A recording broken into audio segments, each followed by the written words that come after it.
Okay guys, how's it going? So this is what the Happy app look like. First of all, this is the color wheel. You can change whatever color you like on this wheel, whatever floats your boat, right? And if you want more refined color, you press this little button on the top left, and this will give you a more refined color option.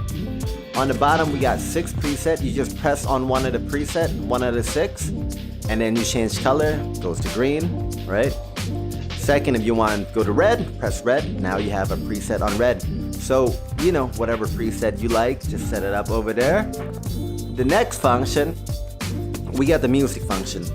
So the music function actually syncs to the music that is in your phone, and it will play according to the music you play. It will blink and change its colors and brightness according to the music, which is really cool, and you can control the sensitivity on it with this bar. Next function, we got the tape function. The tape function is kind of like volume control. So you can, you know, if you're an MC or if you want to say something without the music, you know, it'll change accordingly to your voice. Mic check 1 2 1 2. You can change the sensitivity of it as well. Next, we got style. We got so many styles, guys. You know, we got pulsating rainbow. We got rainbow jump.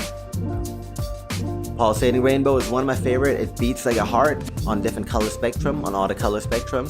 You can change the speed of how fast you want it to pulsate. I like it fast. You know, just my personal preference. Pulsating red, blue, anything you want. There's rainbow strobe. It just blinks like strobe light, but you know, it changes through the rainbow color.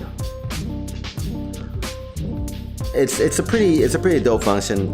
It also have different combos of lighting like rainbow jump, green and yellow. So check it out. One more feature I want you to know is the shake feature. So basically you can shake your phone, right? And every time you shake, it changes the color. It's a really cool function to kind of show off to your friend, especially the first time they've seen the product in your car. They're like, wow, that's so cool. So that's all the function in the Happy app lighting. Is pretty self-explanatory. If you guys have any questions, just comment down below and I'll get back to you. Also, if you're wondering if it's hard to connect to your device in the car with the phone, no. Just click my device, click the arrow down. You will see your device name pop up over there. Just click up on your device. Right there, it'll turn green, and voila, the light is on. So you don't have to turn it on and off with the car light. You can just, you know, set it just like that, it's on.